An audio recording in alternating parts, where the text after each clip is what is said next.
Good morning ಸ್ನೇಹಿತರೆ. ಇವತ್ತು ಶುಕ್ರವಾರ, ಆಷಾಢದ ಶುಕ್ರವಾರ. ಸ್ನಾನ ಮಾಡಿ ಬಂದಿದ್ದೀನಿ, ಪೂಜೆ ಮಾಡಬೇಕು. ನೆನ್ನೆ ಕೂಡ ನಾನು ದೇವ್ರ ಪಾತ್ರೆನ ಬೆಳಗ್ಗೆ ಇಡೋದಕ್ಕಾಗಿರಲಿಲ್ಲ. ಈಗ ಎಲ್ಲನೂ ಬೆಳಗ್ಗೆ ಕ್ಲೀನ್ ಮಾಡಿ ಆಮೇಲೆ ಪೂಜೆ ಶುರು ಮಾಡಬೇಕು. ಸೊ ಬನ್ನಿ, ಈಗ ತುಂಬ ಕೆಲಸ ಇದೆ, ಬೇಗ ಬೇಗ ಮಾಡಿಕೊಂಡು ದೇವಸ್ಥಾನಕ್ಕೆ ಕೂಡ ಹೋಗಬೇಕು.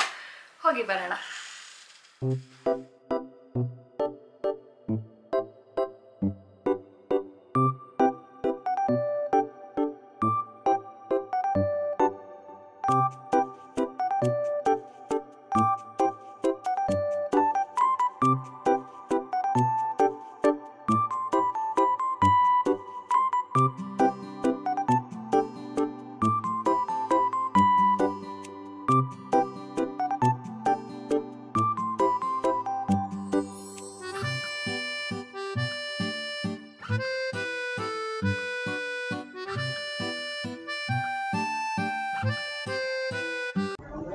ಪೂಜೆಗೆಲ್ಲ ರೆಡಿ ಆಯಿತು ಸ್ನೇಹಿತರೆ. ಅದರ ಮುಂಚೆ ಸ್ವಲ್ಪ ಒರೆಸ್ಕೊಳ್ತಾ ಇದ್ದೀನಿ. ಈಗ ಇವತ್ತೇ ದೇವ್ರ ಪಾತ್ರೆ ಬೆಳಗಿತ್ತು ಆ್ಯಂಡ್ ಫೋಟೋ ಎಲ್ಲ ಕ್ಲೀನ್ ಮಾಡಿದ್ದು ಎಲ್ಲನೂ ಅಲ್ಲಿ ಸ್ವಲ್ಪ ಕಲೆ ಥರ ಅನ್ನಿಸ್ತಾ ಇತ್ತು, ಗಲೀಜಾಗಿತ್ತು.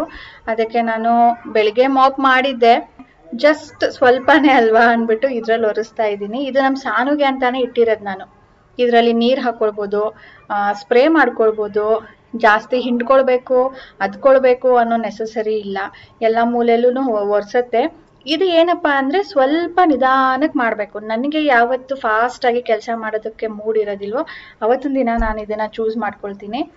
ಸುಮ್ಮನೆ ನಿಂತ್ಕೊಂಡ್ರೆ ಸಾಕು, ಕೈ ಹಿಡ್ಕೊಂಡು ಅದೇ ಮುಂದೆ ಹೋಗುತ್ತೆ, ಹಿಂದೆ ಎಳ್ಕೊಳ್ಬೇಕಷ್ಟೇ ನಾವು. ಸೊ ಇದು ಎಲೆಕ್ಟ್ರಿಕ್ ಸ್ಪಿನ್ ಮಾಪ್ ಅಂತ ಹೇಳಿಬಿಟ್ಟು, ಲಿಂಕ್ ನಾನು ಡಿಸ್ಕ್ರಿಪ್ಷನಲ್ಲಿ ಇಟ್ಟಿರ್ತೀನಿ. ಇಂಟ್ರೆಸ್ಟ್ ಇದ್ರೆ ಮಾತ್ರನೇ ನೋಡಿ ಸ್ನೇಹಿತರೆ. ಈಗ ಪೂಜೆ ಮುಗಿಸಿ ನಿಂಬೆಹಣ್ಣಿನ ದೀಪ ಹಚ್ಚೋದಕ್ಕೆ ರೆಡಿ ಮಾಡ್ಕೊಳ್ತಾ ಇದ್ದೀನಿ. ಇದನ್ನು ಮನೇಲಿ ಹಚ್ಚಬಾರ್ದು ಅಂತ ಹೇಳ್ತಾರೆ. ನಾನು ಆಡ್ ನಂಬರ್ಸಲ್ಲಿ ಹಚ್ಚಬೇಕು.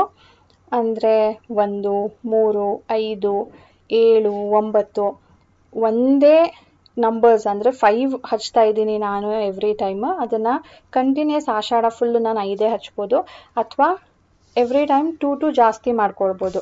ಮಂಗಳವಾರ ಶುಕ್ರವಾರ 2 ದಿನ ಹಚ್ಬೋದು. ಹಚ್ಚೋರು ದಿನ ಕೂಡ ಹಚ್ತಾರೆ ಆಷಾಢದಲ್ಲಿ. ಸೊ ಇದೆಲ್ಲ ನಿಮಗೆ ಬಿಟ್ಟಿದ್ದು. ಬಟ್ ನಾನು ಯೂಶ್ವಲಿ ವಾರಕ್ಕೆ 1 ಸಾರಿ ಹೋಗ್ತೀನಿ, 5 ದೀಪನ ಹಚ್ತೀನಿ. ಸೊ ಈಗ ನಾನು ಹೇಗೆ ರೆಡಿ ಮಾಡಿಕೊಂಡೆ ನೋಡಿದ್ರಿ. 1 ನಿಂಬೆಹಣ್ಣಲ್ಲಿ 2 ಹೋಳಾಗುತ್ತೆ. ಅದನ್ನು ರಸ ಹಿಂಡ್ಬಿಟ್ಟು ಅದರಲ್ಲಿರೋ ಅಂಥ ಪಲ್ಪ್ನೆಲ್ಲನೂ ರಿಮೂವ್ ಮಾಡಿಬಿಟ್ಟು ಅದನ್ನು ಉಲ್ಟಾ ಮಾಡಿ ಇಟ್ಕೊಳ್ತೀನಿ. ಅದನ್ನು ನಾನು ಇಲ್ಲಿಂದಾನೇ ರೆಡಿ ಮಾಡಿ ತೊಗೊಂಡೋಗ್ತೀನಿ. ಕೆಲವೊಬ್ರು ದೇವಸ್ಥಾನದಲ್ಲಿ ಕೂಡ ರೆಡಿ ಮಾಡ್ಕೊಳ್ತಾರೆ. ಇದಕ್ಕೆ ಅರಿಶಿನ ಕುಂಕುಮ ಹಚ್ಚೋದು ತುಂಬಾ ಇಂಪಾರ್ಟೆಂಟು. ಅದನ್ನು ತೊಗೊಂಡೋಗಿ ಅಲ್ಲಿಗೆ ಹಚ್ಬೋದು, ಅಥವಾ ನಾನು ಇಲ್ಲಿಂದಾನೇ ಹಚ್ಕೊಂಡು ಹೋಗಿರ್ತೀನಿ. ಇದ್ರ ಜೊತೆ ಒಂದು ಪ್ಲೇಟ್ ತೊಗೊಂಡಿದ್ದೀನಿ, ಅದರಲ್ಲಿ ಅಕ್ಕಿ ಹಾಕ್ಕೊಂಡಿದ್ದೀನಿ. ಕೆಲವೊಬ್ಬರು ಅಕ್ಕಿ ಹಾಕಿರೋದಿಲ್ಲ, ಬಟ್ ನಾನು ಆ ಅಕ್ಕಿನ ಅಲ್ಲಿ ದೇವಸ್ಥಾನದಲ್ಲಿ ಒಂದು ಹುಂಡಿ ಇರುತ್ತೆ, ಅದರಲ್ಲಿ ಹಾಕಿ ಬರ್ತೀನಿ. ಮತ್ತು ಹೂವು ತೊಗೊಂಡೋಗಿರ್ತೀನಿ. ಒಂದು ಡಬ್ಬಿಯಲ್ಲಿ ತುಪ್ಪದ ಬತ್ತಿಗಳನ್ನು ಇಟ್ಕೊಂಡು ಹೋಗಿರ್ತೀನಿ. ಒಂದು ಮ್ಯಾಚ್ ಸ್ಟಿಕ್ ತೊಗೊಂಡೋಗ್ತೀನಿ. ಅಲ್ಲಿಗೆ ಹೋದ್ಮೇಲೆ ಒಂದೊಂದೇ ನಿಂಬೆಹಣ್ಣನ್ನು ರೆಡಿ ಮಾಡಿ ಇಟ್ಬಿಟ್ಟು ಅದರೊಳಗಡೆ ಬತ್ತಿನ ಇಟ್ಬಿಟ್ಟು ಹತ್ತಿಸ್ತೀನಿ. ಈಗ ಹೋಗಿ ಬಂದೆ ಸ್ನೇಹಿತರೆ. ಇವತ್ತು ತುಂಬಾ ರಶ್ ಇತ್ತು. ಆ್ಯಂಡ್ ಇವತ್ತು ನಾನು ಹೋದಾಗ ಮುಚ್ಚಿಬಿಟ್ಟಿದ್ರು. ನಾನು ಇನ್ನೇನು ಆರತಿ ಆಯಿತು, ಪ್ರದಕ್ಷಿಣೆ ಬರಬೇಕು, ಆವಾಗ ಓಪನ್ ಮಾಡಿದ್ರು. ಮಹಾಮಂಗಳಾರತಿ ಕೂಡ ಸಿಕ್ತು. ಸೊ ದರ್ಶನ ಚೆನ್ನಾಗಾಯಿತು. ಬಟ್ ಜನ ಜಾಸ್ತಿ ಇದ್ದಿದ್ದರಿಂದ ನನಗೆ ತುಂಬ ಮುಂದೆ ಹೋಗೋದಕ್ಕಾಗಲಿಲ್ಲ. ಓಕೆ, ಈಗ 12 ಗಂಟೆ ಆಗ್ತಾ ಇದೆ. ಇವತ್ತೇ ಎಲ್ಲ ಬೆಳಗ್ಗೆ ಮಾಡಿದ್ದಲ್ವಾ, ಟೈಮ್ ಆಗೋಯ್ತು. ಈಗ ಇಡ್ಲಿ ಮಾಡಿದ್ದೆ, ಸೊ ಇಡ್ಲಿ ಬಿಸಿ ಮಾಡೋದಕ್ಕೆ ಇಟ್ಟಿದ್ದೀನಿ. ಈಗ ನನಗೆ 1 ಅವರ್ ಗ್ಯಾಪ್, ಮತ್ತೆ 1 ಗಂಟೆಗೆ ಅಡುಗೆ ಶುರು ಮಾಡಿ ಇಟ್ಬಿಟ್ಟು ನಾನು ಸಾನು ಕರ್ಕೊಂಬರೋದಕ್ಕೆ ಹೋಗಬೇಕು. ಸೊ ದೀಪ ಹಚ್ಚೋದು ನನಗೆ ಎಷ್ಟು ಗೊತ್ತಿತ್ತು ನಾನು ನಿಮ್ಮ ಜೊತೆ ಅಷ್ಟು ಶೇರ್ ಮಾಡಿದ್ದೀನಿ. ಅಲ್ಲಿ ಅಂಗಡಿಗಳಲ್ಲಿ ದೀಪದ ತಟ್ಟೆ ಮಾಡಿ ಇಟ್ಕೊಂಡಿರ್ತಾರೆ. ನನಗೆ ಮರ್ತೋಯ್ತು. ನಾನು ಅಂದ್ಕೊಂಡೆ ಅದರ ವಿಡಿಯೋ ಮಾಡ್ಕೊಳ್ಳೋಣ ಅಂತ, ಬಟ್ ಮರ್ತೋಯ್ತು. ಸೇಮ್ ನಾನು ಹೇಗೆ ಪ್ರಿಪೇರ್ ಮಾಡ್ಕೊಂಡಿದ್ನೋ ಹಾಗೆ ಮಾಡಿರ್ತಾರೆ. ಅವರು ಥ್ರೋಯೇಬಲ್ ಪೇಪರ್ ಪ್ಲೇಟಲ್ಲಿ ಕೊಡ್ತಾರೆ, ಮತ್ತು ಅಕ್ಕಿ ಇರೋದಿಲ್ಲ, ಜಸ್ಟ್ ದೀಪಗಳು ಮತ್ತು ಹೂವು ಕೊಟ್ಟಿರ್ತಾರೆ ಅಷ್ಟೇ. ಇಷ್ಟೇ ಸ್ನೇಹಿತರೆ. ನಾನು ತುಂಬ ದಿನ ಆಗಿತ್ತು ಬಿರಿಯಾನಿ ಮಾಡಿ. ಅಂದರೆ ನಾನು ಲಾಸ್ಟ್ ಯಾವಾಗ ಗೊತ್ತಾ ಮಾಡಿದ್ದು, ಈ ಚಿಕನ್ ಟಿಕ್ಕಾ ಬಿರಿಯಾನಿ ಮಾಡೋಣ ಅಂದ್ಬಿಟ್ಟು ಟ್ರೈ ಮಾಡಿದ್ದೆ ಅಲ್ವಾ. ಅದು ತುಂಬ ಫ್ಲೇವರ್ ಬಂದಿರಲಿಲ್ಲ, ಬಟ್ ಬಂದಿತ್ತು. ಅದಾದಮೇಲೆ ಇವತ್ತು ದಮ್ ಬಿರಿಯಾನಿ, ಹೈದರಾಬಾದಿ ದಮ್ ಬಿರಿಯಾನಿ, ಅದನ್ನು ಟ್ರೈ ಮಾಡ್ತಾ ಇದ್ದೀನಿ. ಈಗ ಶ್ರಾವಣ ಬರ್ತಾ ಇರೋದ್ರಿಂದ ನಾವು ಶ್ರಾವಣದಲ್ಲಿ ನಾನ್ ವೆಜ್ ತಿನ್ನೋದಿಲ್ಲ. ಹಾಗಾಗಿ ನಾನು ಎವ್ರಿ ಟೈಮ್ ಒಂದೊಂದು ಹೊಸ ಡಿಶನ್ನು ಮಾಡಿ ಟೇಸ್ಟ್ ಮಾಡೋಣ ಅಂತ ಹೇಳ್ಬಿಟ್ಟು ಇವತ್ತು ಬಿರಿಯಾನಿ ಮಾಡ್ತಾ ಇದ್ದೀನಿ. ಈ ಬಿರಿಯಾನಿಗೆ ಮ್ಯಾರಿನೇಟ್ ಮಾಡಿ ಇಡಬೇಕು, ಮಿನಿಮಮ್ 4 hour ಇಡಬೇಕು. ಬಟ್ ನನ್ನ ಹತ್ರ 4 hour ಇಲ್ಲ, half an hour to 1 hour ಇಡ್ಬೋದು ಅಷ್ಟೇ. ನಾನು ಅದಕ್ಕೆ ಮೊದಲು ಚಿಕನ್ನ ಮ್ಯಾರಿನೇಟ್ ಮಾಡ್ತಾ ಇದ್ದೀನಿ. ಜಿಂಜರ್ ಗಾರ್ಲಿಕ್ ಪೇಸ್ಟ್, ಇದು ನಾನು 2 ಪಾವ್ ಅಕ್ಕಿದು ಮಾಡ್ತಾ ಇರೋದ್ರಿಂದ 2 ಸ್ಪೂನ್ ಹಾಕ್ಕೊಂಡಿದ್ದೀನಿ. 1.5 ಸ್ಪೂನ್ ಅಷ್ಟು ಕೊರಿಯಾಂಡರ್ ಅಂದರೆ ಧನಿಯಾ ಪೌಡರು. ಈ ಮಸಾಲೆಗಳು ನಿಮಗೆ ಫ್ಲೇವರ್ ಎಷ್ಟು ಬೇಕೋ ಅದಕ್ಕೆ ತಕ್ಕಂತೆ ಹೆಚ್ಚು ಕಡಿಮೆ ಮಾಡ್ಕೊಳ್ಬೋದು. ನಾನೀಗ ಎಷ್ಟೆಷ್ಟು ಹಾಕ್ತಾ ಇದ್ದೀನೋ ಇದೆಲ್ಲನೂ ತುಂಬ ಫ್ಲೇವರ್ ಇರುತ್ತೆ ಆ್ಯಂಡ್ ಖಾರ ಇರುತ್ತೆ. ಸೊ ನೀವು ಮೈಲ್ಡ್ ತಿಂತೀರಾ, ಮೀಡಿಯಮ್ ತಿಂತೀರಾ ಅನ್ನಂಗಿದ್ರೆ ಇದಕ್ಕಿಂತ ಕಡಿಮೆನೇ ಹಾಕಬೇಕು. ಇದು ಬಿರಿಯಾನಿ ಪೌಡರು, ನಾನು ಒಂದು 3-4 ಸ್ಪೂನ್ ಹಾಕ್ಕೊಳ್ತೀನಿ. ಸ್ವಲ್ಪ ಕಸೂರಿ ಮೇಥಿ ಹಾಕ್ತಾ ಇದ್ದೀನಿ, ಇದು ಆಪ್ಷನಲ್. ಮೊಸರು ಎಷ್ಟಾದರೂ ಹಾಕ್ಕೊಳ್ಳಿ, ಅಂದರೆ ನಿಮಗೆ ಎಷ್ಟು ಮಸಾಲೆ ಜಾಸ್ತಿ ಬೇಕು ಅನಿಸುತ್ತೋ ಅಷ್ಟು ಮೊಸರನ್ನು ಹಾಕ್ಕೊಳ್ಬೋದು. ಈ ದಮ್ ಬಿರಿಯಾನಿಲಿ ಚಿಕನ್ ಚೆನ್ನಾಗಿ ಮಸಾಲೆ ಎಳ್ಕೊಂಡಿರುತ್ತೆ, ಅದ್ರ ಜೊತೆ ಏನು ಅಲ್ಪ ಸ್ವಲ್ಪ ಗೊಜ್ಜು ರೀತಿಯಲ್ಲಿರುತ್ತೋ ಅದರಲ್ಲಿ ನಾವು ಅನ್ನನ ಕಲಿಸ್ಕೊಂಡು ತಿನ್ನಬೇಕು. ಅದಕ್ಕೆ ನಾನು ಸ್ವಲ್ಪ ನಾರ್ಮಲ್ ಬಿರಿಯಾನಿಗೆ ಏನು ಹಾಕ್ತೀವೋ ಅದಕ್ಕಿಂತ ಡಬಲ್ಲೇ ಹಾಕಿದ್ದೀನಿ. ಸ್ವಲ್ಪ ಖಾರಕ್ಕೆ ಚಿಲ್ಲಿ ಮತ್ತು ಸ್ವಲ್ಪ ಆನಿಯನ್ ಹಾಕಿದ್ದೀನಿ, ಮತ್ತು 1 ಹೋಲ್ ನಿಂಬೆಹಣ್ಣಿನ ಜ್ಯೂಸ್ ಹಾಕ್ಕೊಂಡಿದ್ದೀನಿ. ಸುಮಾರು ಒಂದು 3 ಸ್ಪೂನ್ 4 ಸ್ಪೂನ್ ಅಂತ ಅಂದ್ಕೊಳ್ಳಿ. ಅಂದರೆ ನಾನು ಹೇಳ್ತಿದ್ದೀನಲ್ಲ, ತುಂಬ ಫ್ಲೇವರ್ ಇರುತ್ತೆ ಇದು. ಆ್ಯಂಡ್ ರುಚಿಗೆ ತಕ್ಕಷ್ಟು ಉಪ್ಪು. ಇವಾಗಲೇ ಚಿಕನ್ಗೆ ಎಷ್ಟು ಬೇಕೋ ಅಷ್ಟೆಲ್ಲನೂ ಹಾಕ್ಬಿಡ್ತಾ ಇದ್ದೀನಿ. ಆಮೇಲೆ ರೈಸ್ಗೆ ಎಷ್ಟು ಬೇಕೋ ಅದಕ್ಕೂ ಒಂಚೂರು ಎಕ್ಸ್ಟ್ರಾ ಬೇಕಿದ್ರೆ ನೀವು ಬೇಯಿಸ್ತಿರಲ್ಲ ಆವಾಗ ಟೇಸ್ಟ್ ನೋಡಿ ಹಾಕ್ಕೊಳ್ಬೋದು. ಸೊ ಇದು ನಾವು ಮಿನಿಮಮ್ 1 hour ಆದರೂ ಇಡಬೇಕು ಸ್ನೇಹಿತರೆ. ನಾವು ಕುಕ್ಕಿಂಗ್ ಆಯಿಲ್ ಇದಕ್ಕೆ ಎಷ್ಟು ಬೇಕೋ ಕುಕ್ಕಿಂಗಿಗೆ ಅದನ್ನೆಲ್ಲ ಈಗಲೇ ಹಾಕ್ಕೊಳ್ಬೇಕು. ಇವತ್ತು ರಾಜೇಶ್ಗೆ ಬಿರಿಯಾನಿ ರೈಸ್ ತೊಗೊಂಡು ಬನ್ನಿ ಅಂದರೆ ಇಂಡಿಯಾ ಗೇಟ್ದು ಸಿಗಲಿಲ್ಲ ಅಂದ್ಬಿಟ್ಟು ಯಾವುದೋ ಬೇರೆ ಬ್ರ್ಯಾಂಡಂದು ತಂದಿದ್ದಾರೆ. ಗೊತ್ತಿಲ್ಲ ಇದು ಹೇಗಾಗತ್ತೋ ಅಂತ ಹೇಳಿಬಿಟ್ಟು. ಈ ಲೂಸ್ ಬಿರಿಯಾನಿ ರೈಸ್ ಸಿಗುತ್ತಲ್ವಾ, ಅದು ಚೆನ್ನಾಗಾಗೋದಿಲ್ಲ. ಒಂಥರ ದಪ್ಪ ದಪ್ಪ ಅಕ್ಕಿ ಥರ ಆಗ್ಬಿಡತ್ತೆ, ಉದ್ದಕ್ಕೆ ಸಣ್ಣಕ್ಕಿರೋದಿಲ್ಲ. ದಪ್ಪಕ್ಕೆ ಇಲ್ಲಿ ಮಾಡಿದ್ದೀವೇನೋ ಬಿರಿಯಾನಿ ಅನಿಸುತ್ತೆ. ಬಿರಿಯಾನಿ ಫ್ಲೇವರ್ ಬರ್ತಾ ಇರುತ್ತೆ ಬಿರಿಯಾನಿ ರೈಸ್ದು, ಆದರೆ ಅದು ನೋಡೋದಕ್ಕೆ ಅಷ್ಟು ಚೆನ್ನಾಗಿರೋದಿಲ್ಲ. ಅದಕ್ಕೆ ಇಂಡಿಯಾ ಗೇಟೇ ತೊಗೊಂಡು ಬನ್ನಿ ಅಂದಿದೆ, ಸಿಗಲಿಲ್ವಂತೆ. ಸೊ ಅದನ್ನು ಹಾಫ್ ಆನ್ ಅವರ್ ನೆನೆಸಿಡಬೇಕು. ಅದನ್ನು ಅಲ್ಲಿ ನೆನೆಯೋದಕ್ಕೆ ಇಟ್ಟಿದ್ದೀನಿ. ಈ ಕಡೆ ಚಿಕನ್ ಸಣ್ಣ ಉರಿಯಲ್ಲಿ ಕುಕ್ ಮಾಡೋದಕ್ಕೆ ಬಿಟ್ಟಿದ್ದೀನಿ. ಅಂದರೆ ಎಷ್ಟು ಸ್ಲೋ ಕುಕ್ಕಿಂಗ್ ಆಗುತ್ತೋ ಅಷ್ಟು ಫ್ಲೇವರ್ಸ್ ಚಿಕನ್ ಎಳ್ಕೊಳ್ಳುತ್ತೆ ಅಂತ ಹೇಳಿಬಿಟ್ಟು. ಇನ್ನು ಒಂದು ಕಡೆ ಆನಿಯನ್ನ ಫ್ರೈ ಮಾಡ್ಕೊಳ್ತಾ ಇದ್ದೀನಿ. ಗೋಲ್ಡನ್ ಫ್ರೈ ಮಾಡ್ಕೊಳ್ಬೇಕು, ಒಂಥರ ಕ್ರಿಸ್ಪ್ ಥರ ಆಗಬೇಕು. ಇದು ಒಂಥರ ಸ್ವೀಟ್ನೆಸ್ ಕೊಡುತ್ತೆ ಬಿರಿಯಾನಿಗೆ. ಇದು ನಿಮಗೆ ಎಷ್ಟು ಸ್ವೀಟ್ನೆಸ್ ಬೇಕೋ ಅಷ್ಟು ಜಾಸ್ತಿ ಹಾಕ್ಕೊಳ್ಬೋದು, ತುಂಬಾ ಹಾಕೋದು ಬೇಡ. ಬಟ್ ಇರಬೇಕು, ಅದ್ರ ಪ್ರೆಸೆನ್ಸ್ ಇರಲೇಬೇಕು. ಸೊ 2 ಕಡೆನೂ 2 ಕೆಲಸ ಮಾಡ್ಕೊಳ್ತಾ ಇದ್ದೀನಿ. ಇಲ್ಲಿ ನಾನು ಖಡಾ ಮಸಾಲ ಅಂದರೆ ಹೋಲ್ ಸ್ಪೈಸಸ್ ಹಾಕೋದನ್ನು ಮರ್ತಿದ್ದೆ, ಅದಕ್ಕೆ ಈಗ ಒಂದೊಂದೇ ಹಾಕ್ಕೊಳ್ತಾ ಇದ್ದೀನಿ. ಅಂದರೆ ಸ್ನೇಹಿತರೆ, ನನಗೆ ಇವತ್ತು ಟೈಮ್ ಹೇಗಾಗಿದೆ ಅಂದರೆ ದೇವಸ್ಥಾನಕ್ಕೆ ಹೋಗಿ ಬರೋ ಅಷ್ಟೊತ್ತಿಗೆ ಟೈಮ್ ಆಗಿತ್ತಾ.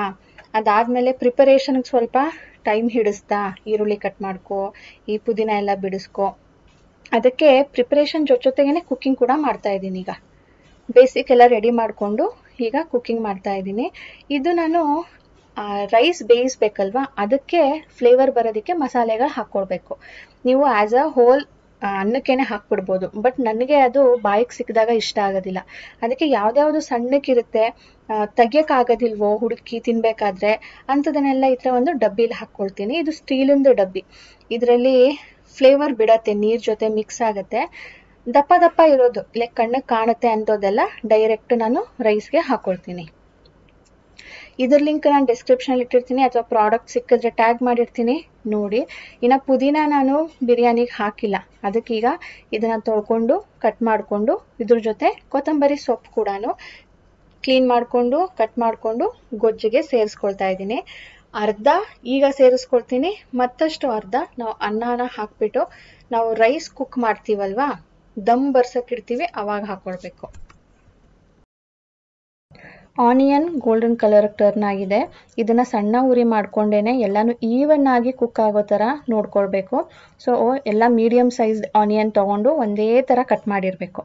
ಈಗ ನಾನು ಅಕ್ಕಿನ ಅನ್ನ ಮಾಡೋದಕ್ಕೆ ಇಡ್ತಾ ಇದ್ದೀನಿ. ಇದಕ್ಕೆ ನೋಡಿ ಏನೇನು ತೆಗ್ದಿದ್ನೋ ಸ್ಪೈಸಸ್ಸು ಅದನ್ನೆಲ್ಲ ಹಾಕ್ಕೊಂಡು ಒಂದು ಕುದಿ ಬಂದ ಮೇಲೆ ಇದಕ್ಕೆ ಅಕ್ಕಿನ ಸೇರಿಸ್ತಾ ಇದ್ದೀನಿ. ಇದು ಸ್ನೇಹಿತರೆ ದಮ್ ಬಿರಿಯಾನಿಗೆ ನಾವು ಈ ಬಿರಿಯಾನಿ ರೈಸೇ ಯೂಸ್ ಮಾಡಬೇಕು. ಇಲ್ಲ ಅಂದರೆ ನಾನು ಲಾಸ್ಟ್ ಟೈಮ್ ಟಿಕ್ಕಾ ಬಿರಿಯಾನಿ ಮಾಡಿದ್ದೆ ಅಲ್ವಾ, ಅದರಲ್ಲಿ ನಾರ್ಮಲ್ ರೈಸ್ ಯೂಸ್ ಮಾಡಿದ್ದೆ. ಸೊ ಫ್ಲೇವರ್ ಅಷ್ಟು ಎನ್ಹ್ಯಾನ್ಸ್ ಆಗಿರಲಿಲ್ಲ.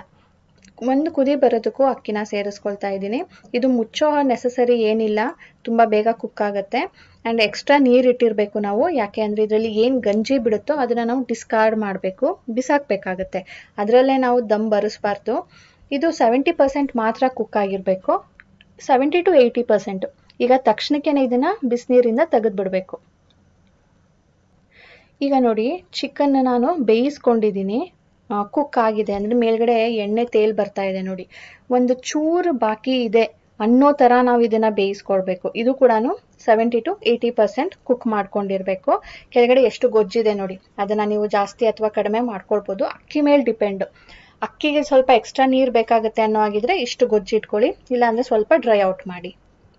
2 ಲೇಯರಲ್ಲಿ ಗೊಜ್ಜು ಹಾಕೋಣ ಅಂತ ಹೇಳಿಬಿಟ್ಟು ಒಂದು ಚೂರು ಗೊಜ್ಜನ್ನು ಬಟ್ಲಲ್ಲಿ ತೆಗೆದಿಟ್ಕೊಳ್ತಾ ಇದ್ದೀನಿ.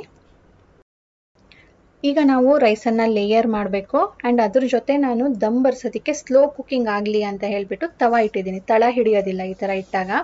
ಟೈಮಿಂಗ್ಸ್ ಇದರಲ್ಲಿ ತುಂಬ ಮ್ಯಾಟರ್ ಆಗುತ್ತೆ ಸ್ನೇಹಿತರೆ. 80% ಅಕ್ಕಿ ಕುಕ್ ಆಗಿದೆ, ಚಿಕನ್ ಕೂಡ ಬೆಂದಿದೆ, ಗೊಜ್ಜು ಕಡಿಮೆ ಇದೆ ಅನ್ನೋ ಹಾಗಿದ್ರೆ ನಿಮಗೆ 20 ಮಿನಿಟ್ಸ್ ಸಾಕಾಗುತ್ತೆ. ಅಥವಾ ನೀವು 20 minutes to half an hour ಬೇಕಾಗುತ್ತೆ. 20 ಮಿನಿಟ್ಸ್ ತನಕ ಓಪನ್ ಮಾಡಿ ನೋಡೋದಕ್ಕೆ ಹೋಗಬೇಡಿ, ದಮ್ ಚೆನ್ನಾಗಿ ಬರಬೇಕು.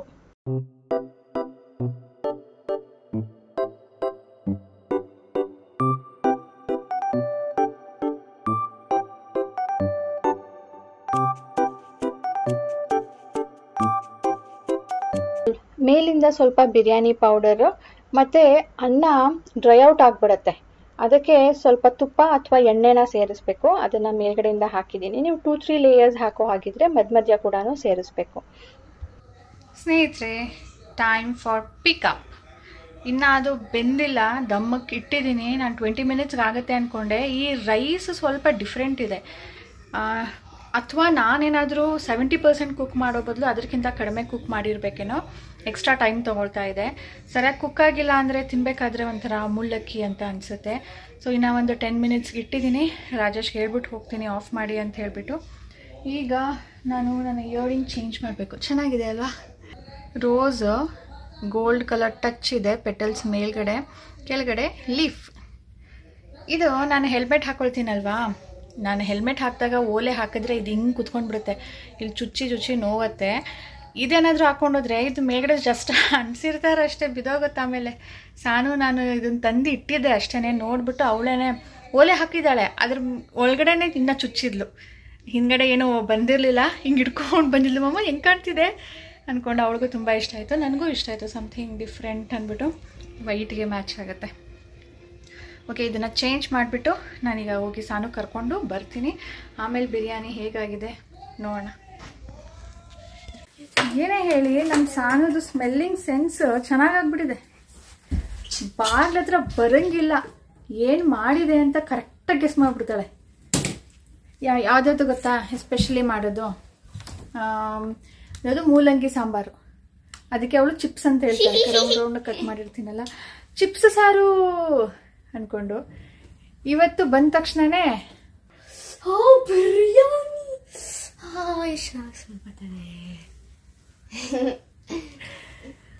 ಸೊ ಸ್ಮೆಲ್ಲಿಂಗ್ ಸೆನ್ಸಸ್ ಅನ್ನೋದು ತುಂಬ ಚೆನ್ನಾಗಾಗಿದೆ. ಆ್ಯಂಡ್ ಕರೆಕ್ಟಾಗಿ ಎವ್ರಿ ಟೈಮು ನಾನು ಏನಾದರೂ ಸಂಜೆಗೆ ರಾತ್ರಿ ಏನಾದರೂ ಮಾಡಿರ್ತೀನಲ್ಲ, ಕರೆಕ್ಟಾಗಿ ಗೆಸ್ ಮಾಡ್ತಾಳೆ. ಓಕೆ ಸ್ನೇಹಿತರೆ, ಒಂದೇ ಏನು ಶೆಕೆ ಅಪ್ಪ. ಯಾವಾಗ ಬೆಂಗಳೂರಲ್ಲಿ ಶೆಕೆ ಆಗುತ್ತೆ, ಯಾವಾಗ ಮಳೆ ಬರುತ್ತೆ, ಯಾವಾಗ ಚಳಿ ಆಗುತ್ತೆ, ಏನೂ ಹೇಳೋಕ್ಕಾಗೋದಿಲ್ಲ. ನನಗೆ ಆಲ್ರೆಡಿ ಸಿಂಥೆಟಿಕ್ ಅಲ್ವಾ ಕ್ಲೋತು, ಶೆಕೆ ಚುಚ್ತಾ ಇದೆ, ಚುಚ್ಚಿದಂಗೆ ಆಗ್ತಾಯಿದೆ ನನಗೆ. ಎಸ್ಪೆಷಲಿ ಪ್ಯಾಂಟ್ಗೂ ಲೈನಿಂಗ್ ಕೊಟ್ಟಿದ್ದಾರೆ. ಶೆಕೆ ಮೊದಲು ಚೇಂಜ್ ಮಾಡ್ಬೇಕು ನಾನೀಗ. ಬನ್ನಿ, ತುಂಬ ದಿನ ಆದಮೇಲೆ ನಾನು ದಮ್ ಬಿರಿಯಾನಿ ಮಾಡಿರೋದು. ಏನಾಗಿದೆ ಹಾಲತ್ತು ನೋಡೋಣ. ಒಂದೇ ಏನಂದರೆ ಫ್ಲೇವರ್ ಎಲ್ಲನೂ ಇರುತ್ತೆ, ಹೆಚ್ಚು ಕಡಿಮೆ ಆದ್ರೂ ನಡೆಯುತ್ತೆ. ಅದು ಅಕ್ಕಿ ಚೆನ್ನಾಗಿ ಬೆಂದಿರಬೇಕು. ಸ್ವಲ್ಪ ಅಕ್ಕಿ ಜಾಸ್ತಿ ಆಗಿದೆ. ನಾನು ಹೋಗಬೇಕಾದ್ರೆ 20 ಮಿನಿಟ್ಸ್ಗೆ ಚೆಕ್ ಮಾಡಿದಾಗ ಸ್ವಲ್ಪ ಕಡಿಮೆ ಇತ್ತು.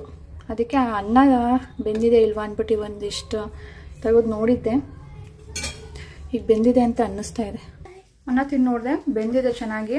ಏನಂದರೆ ಇದು ಬಾಸ್ಮತಿ ರೈಸ್ ಇಂಡಿಯಾ ಗೇಟ್ದು ಬರುತ್ತಲ್ವ, ಅದು ಚೆನ್ನಾಗಿ ಜಾಸ್ತಿ ಆಗುತ್ತೆ, ಉಣಿಸುತ್ತೆ ಅಂತ ಹೇಳ್ತಾರಲ್ಲ, ಆ ಥರ ನನಗೆ ಎಕ್ಸಾಕ್ಟ್ ವರ್ಡ್ ಗೊತ್ತಿಲ್ಲ. ನಾನು ತಪ್ಪು ಹೇಳಿದರೆ ಸಾರಿ. ನಾನು ನೋಡಬಾರ್ದಾ ಹೇಗಾಗಿದೆ ಅಂತ. ಸೊ ಆ ಥರ ಜಾಸ್ತಿ ಆಗಿಲ್ಲ, ಒಂಚೂರು ಕಡಿಮೆ ಅಂತಲೇ ಅನಿಸ್ತಾ ಇದೆ. ನಾನು ಆ ಅಕ್ಕಿ 2 ಪಾವು ಹಾಕಿದಾಗ ಎಷ್ಟು ಜಾಸ್ತಿ ಆಗ್ತಾಯಿತ್ತೋ ಅಷ್ಟು ಆಗಿಲ್ಲ. ಇದು ರಾತ್ರಿಗೆ ಸಾಕಾದರೆ ಸಾಕು, ನನಗೆ ಜಾಸ್ತಿ ಆಗೋದು ಬೇಡ, ಕಡಿಮೆ ಆಗೋದು ಬೇಡ. ಆಮೇಲೆ ಗನ್ನು ಹುಡುಗ ತೋರಿಸು. ಹೊಸ ಟೆಕ್ನಾಲಜಿ ಬಂದಿದೆಯಂತೆ. ಅಪ್ಪ ಒಂದು ಗನ್ ತಂದುಬಿಟ್ಟಿದ್ದಾರೆ ಸಾನುಗೆ. ಅದರಲ್ಲಿ ಏನಂದರೆ ಮ್ಯಾಚ್ ಸ್ಟಿಕ್ ಬುಲೆಟ್ ಥರ ಹಾಕ್ಬಿಟ್ಟು ಡಮ್ ಅನ್ಸೋದು. ಏನು ಜೋರಾಗಿ ಶಬ್ದ ಬರುತ್ತೆ ಗೊತ್ತಾ?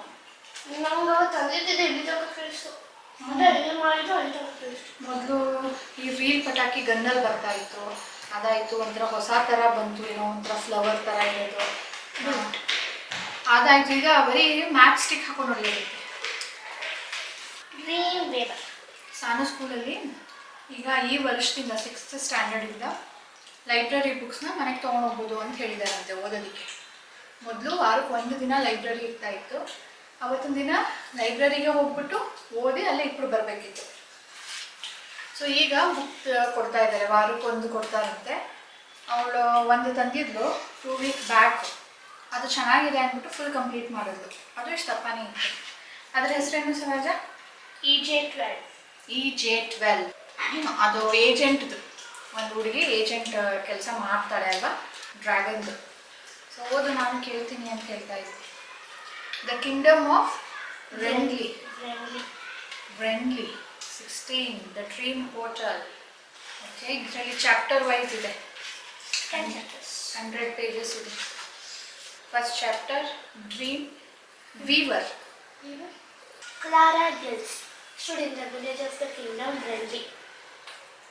What am I doing here? She wondered. I know I came here for a reason, but what was it? She couldn't seem to remember. The streets were empty, the shops were shuttered. You didn't say anything.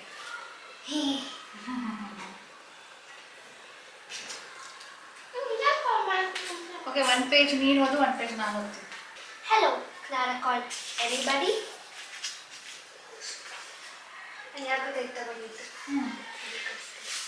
Pictures ಜೊತೆ ಇದೆ, ಒಂಥರ ಇಮ್ಯಾಜಿನೇಷನ್ಗೆ ಚೆನ್ನಾಗಿರುತ್ತೆ. Nobody answered. The entire land was quiet, too quiet. Clara looked toward the castle where her best friend, Prince Lucas, lived. A dark blue and pink mist hung over the castle. The mist swirled widely, and the castle seemed strangely run down and haunted. With a gasp, Clara cupped her hand over her mouth. There must be some kind of strange magic at work, she thought. She quickly ran to her father's bakery and found the front door wide open. ಇದು ಹೇಗಿದೆ ಅಂದರೆ ಎಲ್ಲದಕ್ಕೂ ಒಂದೊಂದು ಪೇಜಲ್ಲೂ drawing ಇದೆ, sketches ಇದೆ. ಸಾನು ಇವತ್ತೇನು ಊಟ ಮಾಡೋ ಟೈಮಲ್ಲಿ ಒಂದು ತಿಂತೀನಿ ಅಂದು ಡೆಸರ್ಟು. ಅದಕ್ಕೆ ಸಕ್ಕರೆ ಕರಗಿಸ್ಬೇಕಿತ್ತಂತೆ. ಈ ಕಡೆ ಹಿಂಗೆ ತಿರುಗಿಸು. ಸುಟ್ಕೊಂಡ್ಬಿಟ್ಟು ಇಲ್ಲಿ ಒಂದು ಬೊಬ್ಬೆ ಬಂದ್ಬಿಟ್ಟಿದೆ, ಇಲ್ಲಿ ಫುಲ್ ಉದ್ದಕ್ಕಾಗ್ಬಿಟ್ಟಿದೆ ಸುಟ್ಕೊಂಡು. ಅದು ಹಾಕಿದಾಗ ಸ್ವಲ್ಪ ತಣ್ಣಗೆ ಅನಿಸುತ್ತೆ, ಬಟ್ ಸ್ಟಾರ್ಟಿಂಗಲ್ಲಿ ತುಂಬಾ ಉರಿಯುತ್ತೆ, ತುಂಬಾ ಬೊಬ್ಬೆ ಬಂದಿದೆ. ಐಸ್ ವಾಟರು ಒಂಚೂರು ಕೊಟ್ಟಿದ್ದೀನಿ, ಅದರಲ್ಲಿ ಇಟ್ಕೊ. ತಣ್ಣಗಾಗ್ತಿದ್ಯಾ ಸಾನು? ಇವತ್ತಿನ ದಿನ ಫುಲ್ಲು ಒಂಥರ ಚೆನ್ನಾಗೇ ಇತ್ತು, ಏನೂ ತೊಂದರೆ ಆಗಲಿಲ್ಲ. ಬಟ್ ಲಾಸ್ಟಲ್ಲಿ ಸಾನು ಈ ಥರ ಮಾಡ್ಕೊಂಡ್ಬಿಟ್ಟು ತುಂಬ ಬೇಜಾರಾಗೋಯ್ತು. ಕೈ ಬೆಟ್ಟು ಅವಳು ಸ್ಟೀಲ್ದು ಮುಟ್ಟಿದ್ರಿಂದ ಫುಲ್ ಸುಟ್ಟೋದಂಗೆ ಆಗ್ಬಿಟ್ಟಿದೆ, ಚೆನ್ನಾಗೇ ಬೊಬ್ಬೆ ಬಂದ್ಬಿಟ್ಟಿದೆ. ಪಾಪ ಉರಿ ಅಂದ್ಬಿಟ್ಟು ತಡ್ಕೊಳಕ್ಕಾಗದೆ ಅಳ್ತಾ ಇದ್ಲು. ನನಗೂ ಅದು ಎಕ್ಸ್ಪೀರಿಯನ್ಸ್ ಇರೋದ್ರಿಂದ ಗೊತ್ತಿದೆ ಅದು ಎಷ್ಟು ಉರಿಯುತ್ತೆ ಅಂತ ಹೇಳ್ಬಿಟ್ಟು. ಅವಳಿಗೆ ಏನು ಹಿಡ್ಕೊಳ್ಳೋದಕ್ಕಾಗ್ತಾ ಇರಲಿಲ್ಲ. ರಾಜೇಶ್ ನಾನೇ ತಿನ್ನಿಸ್ಕೊಡ್ತೀನಿ ಅಂತ ಹೇಳಿದರು, ಬಟ್ ಅವ್ರಿಗೇನೋ ಮೀಟಿಂಗ್ ಬಂತು, ಅವ್ರಿನ್ನ ಬಂದೇ ಇರಲಿಲ್ಲ. ಇವತ್ತು ನಾನು ಸಾನು ಲೇಟಾಗಿ ಊಟ ಮಾಡ್ತಾ ಇದ್ದೀವಿ. ಯೂಶ್ವಲಿ 9 ಗಂಟೆ ಒಳಗಡೆ ಮುಗಿಸಿರ್ತೀವಿ, ಇವಾಗ 9 ಗಂಟೆ ಆಗಿದೆ, ಇವಾಗ ತೊಗೊಂಡು ಬಂದು ತಿನ್ನಿಸ್ತಾ ಇದ್ದೀನಿ. ಪಾಪ ಅವಳು ನೋವು ನಂಗೆ ನೋಡೋದಕ್ಕೆ ಆಗ್ತಾ ಇರಲಿಲ್ಲ. ಓಕೆ ಸ್ನೇಹಿತರೆ, ಈಗ ಈ ವ್ಲಾಗ್ ಎಂಡ್ ಮಾಡ್ತೀನಿ. ಬಾಯ್ ಬಾಯ್, ಟೇಕ್ ಕೇರ್.